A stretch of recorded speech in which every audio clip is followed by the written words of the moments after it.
आशा करता हूँ आप सब बहुत अच्छे होंगे। मेरा नाम है सिद्धांत अग्निहोत्री। स्टडी ग्लोस पे आपका बहुत बहुत स्वागत है। दोस्तों, मैं एक आपको कहानी सुनाता हूँ।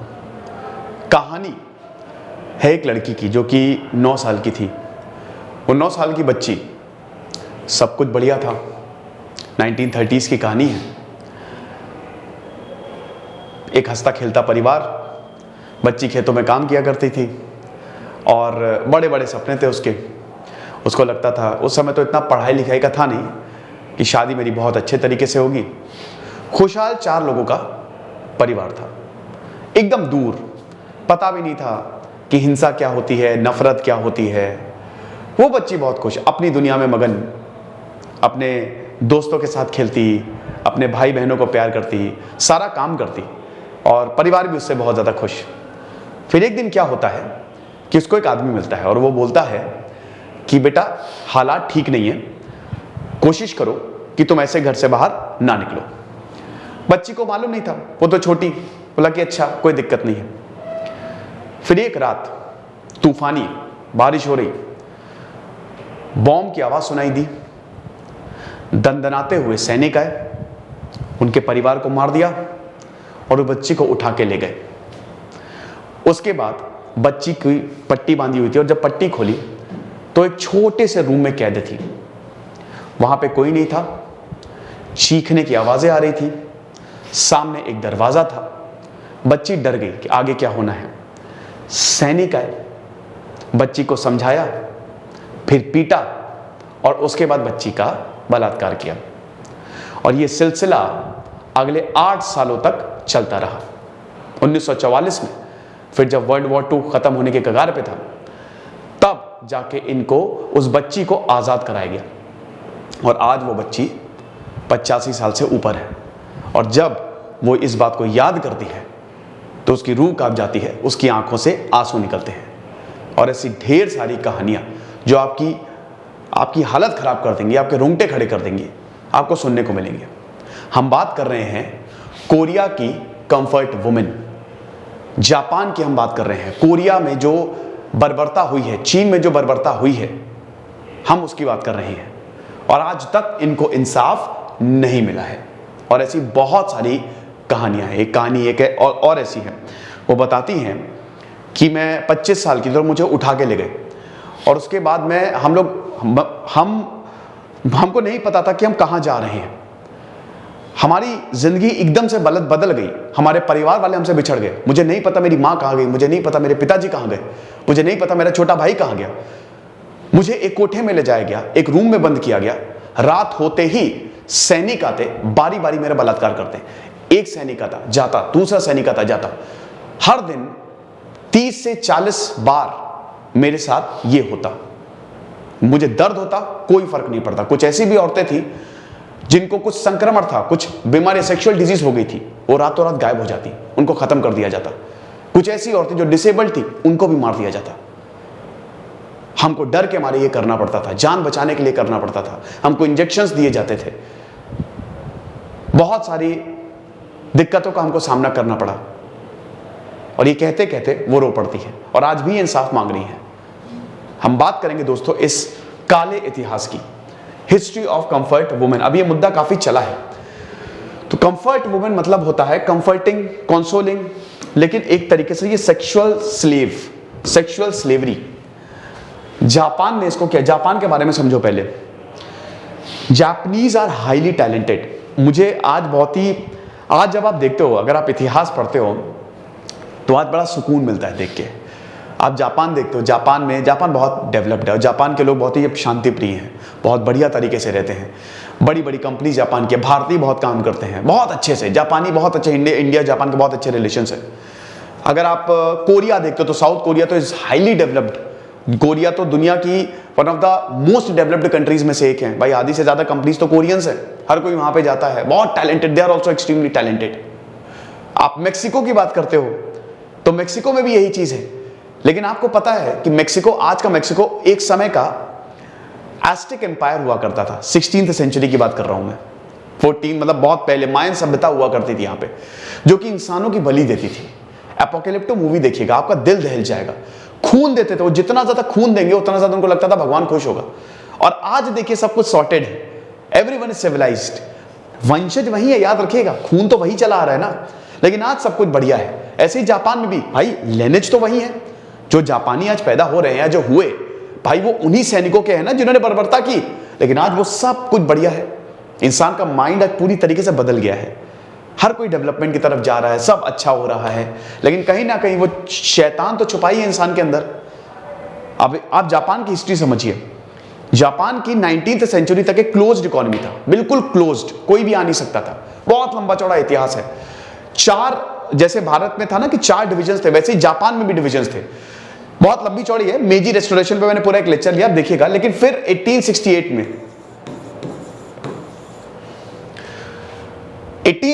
में जापान की इकोनॉमी खुलती है। एम्परर मेजी, जिसको मेजी रेस्टोरेशन बोला जाता है, जापान पूरी दुनिया से जुड़ जाता है। अमेरिका बोलता है कि जापान के 1860 में जापान की इकोनॉमी खोलो, और अब जापान जो है अमेरिका अपनी इकोनॉमी खोलता है, अपनी देश को खोलता है, और एक के बाद एक रिफॉर्म्स होते हैं। और अब जापान में बनती है आर्मी, जापान का संविधान चेंज होता है, पूरी तरीके से जापान को बदला जाता है। समुराइज को एस्टैब्लिश, दाइमोस को एस्टैब्लिश किया, अनएस्टैब्लिश किया जाता है, सब कुछ खत्म। 1888 के दौरान जापान में नया संविधान बनता है और निर्माण होता है imperial army of Japan. Japan एक आइलैंड है, बहुत सारे हैं, 4 मेन आइलैंड है, 4 आइलैंड से मिलकर बना है, बहुत ही छोटा सा देश। लेकिन क्या आपको पता है कि जापान इतना खतरनाक था, इतना खतरनाक था कि उस छोटे से देश ने अकेले पूरे चाइना को निस्तना नाबूद कर दिया। पूरे चाइना को 1895-6 में जो वॉर हुआ, जो खत्म कर दिया पूरा चाइना को। मंचूरिया रीजन, जो साउथ कोरियन रीजन, उन सब पे कब्जा कर लिया। रशिया को हरा दिया, रशियन एम्पायर इतना बड़ा 1905 खत्म कर दिया। इतने टैलेंटेड होते हैं ये। ब्रिटेन के नाको चने चबवा दिए, ब्रिटेन साउथ एशिया से भगा मारा ब्रिटेन को, पूरी बहुत ताकतवर, और बहुत कम लोग थे, लेकिन इनकी स्ट्रैटेजी आज भी, अगर आप जापान देखो, 1945 में जब जापान पे बॉम्ब गिरा तो उसके बाद कोई और देश होता ना खत्म हो गया होता, लेकिन जापान आज देखिए डेवलप्ड कंट्री है एक, क्योंकि यहां के लोगों में सेल्फ डिसिप्लिन बहुत ज्यादा है। 1 मिनट ट्रेन लेट नहीं हो सकती वहां पे, 1 मिनट ट्रेन लेट होती है वहां पे डिप्रेशन में 50 बार माफी मांगते हैं वहां पे, आपको पता है। कुछ भी गलत होती है, जो सर्विस कर रहा है वो 50 बार आपके सामने झुक के माफी मांगेगा। They are highly disciplined, highly skilled, इतना छोटा सा देश। अब जापान एकदम 7वें आसमान पे, इनका घमंड 7वें आसमान पे। इन्होंने कोरियन रीजन, जो कोरिया रीजन, इस पे कब्जा कर लिया 1930s आते आते। वर्ल्ड वॉर 2 की भी शुरुआत हो गई थी। अब उसके बाद क्या हुआ कि भाई जब वॉर होता था, वॉर होता है तो सेक्सुअल वायलेंस बढ़ता है, सबसे ज्यादा जो शिकार होती है वो औरतें। तो ये लोग लूट खसोट बलात्कार, जापानी क्या करते थे ना, जापानी बहुत खतरनाक तरीके से मारते थे, बहुत खतरनाक तरीके से मारते थे। हम लोग ये बोलते हैं कि 1945 में जापान के ऊपर बॉम्ब गिरा, लेकिन हम लोग ये नहीं देखते कि जापान के कर्म कैसे थे। कार्मिक साइकिल बहुत जबरदस्त है, जो what goes around comes around, यही चीज है। तो जापानी, चाइना क्यों मैं क्यों बोलता हूं कि चाइना की आर्मी बहुत ही कमजोर है, क्योंकि चाइना कभी कोई युद्ध जीत ही नहीं पाया, चाइना हमेशा हारा है। आपको पता है 1800 से लेकर 1900 तक ग्रेट ह्यूमिलिएशन पीरियड बोला जाता है। चाइनीज में वो टैलेंटेड बहुत है, टेक्निकली बहुत ज्यादा एडवांस्ड है, लेकिन they are not warriors, they are not meant to be warriors. तो अभी जापान का एक स्टेटमेंट आया था, पूरी दुनिया हिल गई थी। 1945 के बाद अमेरिका ने जापान पे ऐसे कंधे पे हाथ रखा। एक आर्टिकल है, बताइए कौन सा आर्टिकल है। उस आर्टिकल के तहत अमेरिका जापान को प्रोटेक्ट करता है। जापान वो नहीं बनाएगा, हथियार नहीं बनाएगा, तो जापान पूरा फोकस जो है वो अपनी डेवलपमेंट पे करता है। अगर जापान पे कल के हमला होता है ना तो अमेरिका बचाएगा उसे। लेकिन अभी बोला था कि उस आर्टिकल को हटा देंगे चाइना की वजह से।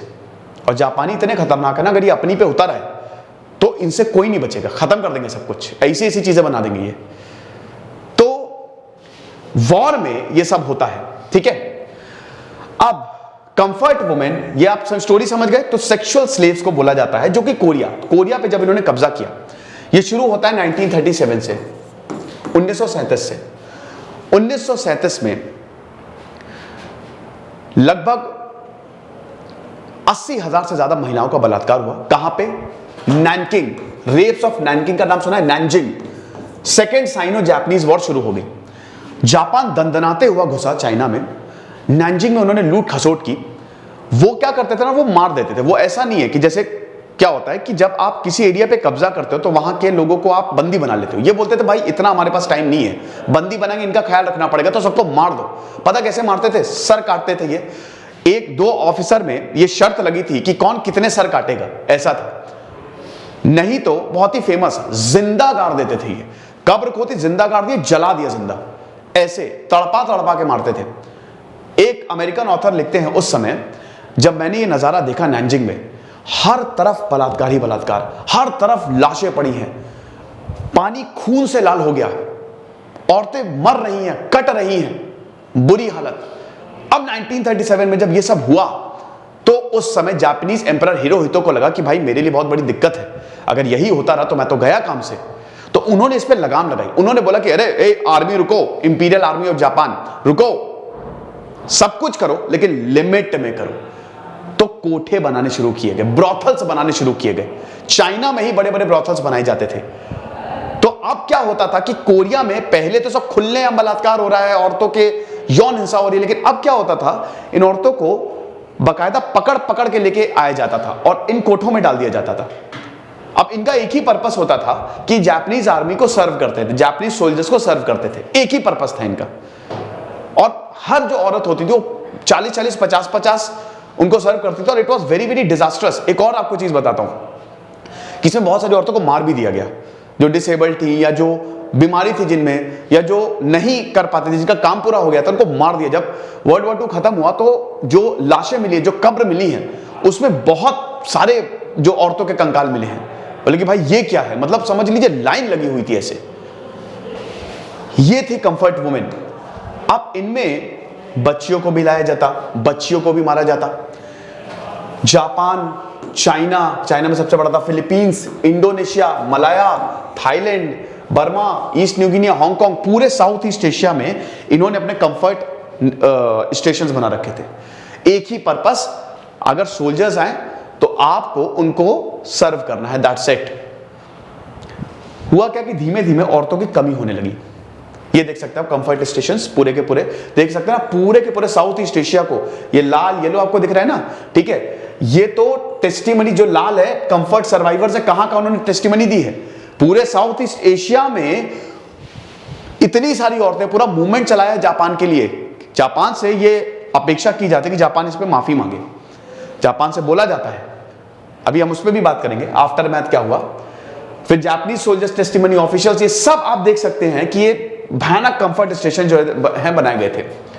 तो अब हुआ क्या कि जब औरतें खत्म होने लगी, औरतों की कमी होने लगी, क्योंकि ये लोग आते थे मार देते थे, तो उसके बाद बच्चियों को पकड़ के लाया जाने लगा। 10-10, 11 साल की बच्ची है, उनको पकड़ के लाया जाने लगा और उनके साथ ये बर्बरता हुई। एक औरत बताती है कि हम लोग डरते थे, हम ये चाहते थे कि अगर मैं सूरज डूबने को रोक सकती तो मैं रोक देती। मैं भगवान से यही प्रार्थना करती कि सूरज ना डूबे जी, क्योंकि जैसे ही सूरज डूबता था ये सोल्जर्स आते थे और हमारे साथ बर्बरता करते थे और हर तरीके की यौन हिंसा करते थे, ऐसा। तो यहां पे युद्ध रुक जाएंगे, हाथ मिलाएंगे, तेल कोयला सारा व्यापार चलेगा, लेकिन बस औरतें जो हैं वो यहीं रुकेंगी। हम औरतों को नहीं भेजने वाले। युद्ध में पार्ट नहीं लिया था औरतों ने, लेकिन उसके बावजूद वो मारी गई। अब वही चीज है कि कौन थी ये। 50,000 से 2 लाख तक ऑफिशियल आंकड़े हैं, लेकिन इससे ज्यादा थी। 1937 से लेकर 1945 जब तक ये वॉर चला तब तक ये कंफर्ट स्टेशन चले। Very uneducated, they are not educated. 14 से 18 साल, जब ये कम हो गई तो उसके बाद 7-8 साल, मतलब छोटी छोटी बच्चियों को लाया जाता था। दूसरे विश्व युद्ध में जापान में, मैं आके रखता हूं, ये आप देख सकते हैं कि दूसरे विश्व युद्ध में जापान के लाखों सैनिक जंग लड़ रहे थे, उनके पास हर तरह के हथियार थे, लेकिन लड़कियां नहीं थी। ये चीज है, मैंने बताया ना कि अभी Ukraine war, in fact Afghanistan war में भी अगर आप देखो तो जब भी इस तरीके का इंस्टेबिलिटी होती है ना, सेक्सुअल वायलेंस बढ़ता है। फिर वे अपने शरीर की जरूरत के लिए कुंवारी लड़कियों को अपना शिकार बनाने लगे। अब अगर आप टेस्टिमनीज देखोगे, ये देख सकते हो ना, ठीक है, ये इस तरीके की तस्वीरें हैं और एक वीडियो भी है जब कंफर्ट वुमेन्स को छुड़ाया गया। वेरी हैप्पी, मतलब उनको लगा क्या आजादी मिल गई, लेकिन अभी तक it is very very traumatic. वो ट्रॉमा से ये लोग नहीं अभी तक उबर पाए हैं। तो एक एक बच्ची 4 से 50 पके हुए सैनिक को सर्व करती थी और जो विरोध करती उसका गैंगरेप करके उसको सबक सिखाया जाता और सारी लड़कियों के सामने होता, ताकि वो दोबारा बोले ना, पनिशमेंट की तरह। और फिर बंदूक की नोक पे मार मार कर ही उसकी जान ले ली जाती, गोली से नहीं, क्योंकि सैनिक गुलाम लड़कियों पर गोली भी खर्च नहीं करना चाहते थे। यह हिसाब किताब था, ठीक है। ऐसा जंग में मिट्टी के बाद जिससे सबसे ज्यादा जिसे रौंदा कुचला गया वो है औरत। विश्व युद्धों के अलावा छिटपुट लड़ाइयों में भी औरतें यौन गुलाम बनती रही, छोटी छोटी बच्चियों भी इनसे नहीं बच सकी। ऐसा था। अब ये कुछ American journal national institute of drug abuse ने बताया है कि young girls were sexually abused 7 से 8 से 9 साल। मैंने बताया ना कि जब ये क्या होता था ना कि ये छोटी लड़कियां होती थी, बहुत औरतों की कमी पड़ने लगी, तो इन बच्चियों को उठा के लाया जाता, लेकिन ये बहुत छोटी हैं, ठीक है। अब इनको इंजेक्शन दिए जाते ताकि ये जल्दी मैच्योर हो जाए, इनके गाल भर जाए, इनका शरीर भर जाए। इस तरीके का इनके साथ बर्बरता होती और they could give happiness like women to soldiers.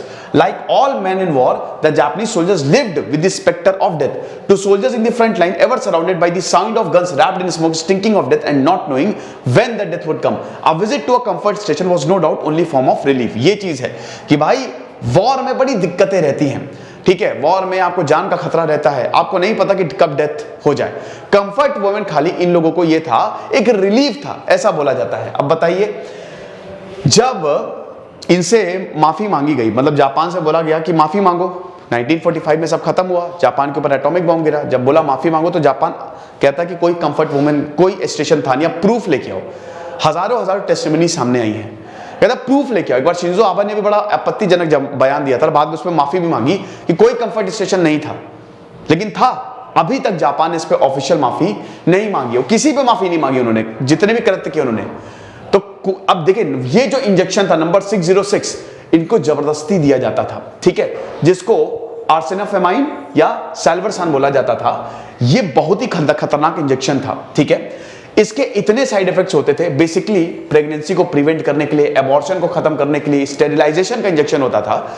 लेकिन ये इतना ज्यादा वीक, इतना ज्यादा डेंजरस होता था कि इसमें सिर दर्द होता था, इसमें इंटरनल ब्लीडिंग हो जाती थी, भयानक पेट दर्द होता था और कई बार तो मौत हो जाती थी। लेकिन फर्क नहीं पड़ता था, आप भूख मिटाते रहे।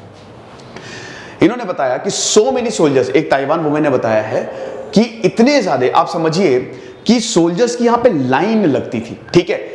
20 से 30 सोल्जर्स हर दिन आपको सर्व करना पड़ता था। लाइन लगती थी दरवाजे के बाहर, एक जाता था दूसरा आता था, एक जाता था दूसरा आता था। हम इतने ज्यादा वीक हो गए थे कि हम कुछ नहीं कर पा रहे थे। Without food and being forced to serve, हमको ना खाना दिया जाता था, ना पानी दिया जाता था, और ये काम करवाया जाता था। Women were treated as prisoners, they were rarely allowed out of their stations. हमको उसी में ही रहने दिया जाता था, और अगर हम जाते तो हमको खत्म कर दिया जाता। ये चीज है। तो ये लेक्चर था दोस्तों कंफर्ट वुमेन पे। मैं आपको ये सब इसलिए बताता हूं कि आप देखिए, आप आजकल हिंसा औरतों के खिलाफ बढ़ गई है, ये नहीं होना चाहिए, इसको रुकना चाहिए। It is very very dangerous.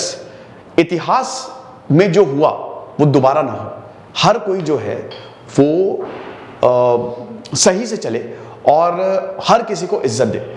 तो इसीलिए इतिहास पता होना चाहिए। जापान के बारे में हम लोग बहुत, नो डाउट एटॉमिक बॉम्ब गिराना बहुत गलत था, लेकिन अगर आप देखो तो ये पीछे इनकी पूरा कर्मकांड है जिन्होंने किया। हमारी सेल चल रही है दोस्तों, ठीक है, यूपीएससी सेल चल रही है, तो आप हमारे कोर्सेज को जरूर अवेल करें। फाइनेंशियल ईयर एंड सेल है, परसों से प्राइस 50,000 तक कोर्स के बढ़ जाएंगे। तो FY 2022 कूपन कोड आप यूज करिए, आपको एक्स्ट्रा 25% ऑफ मिलेगा। इस समय सारी की सारी लाइव क्लासेस चल रही है। कुछ नहीं, पढ़ते रहे। जैसे सिद्धांत अग्निहोत्री, साइनिंग ऑफ।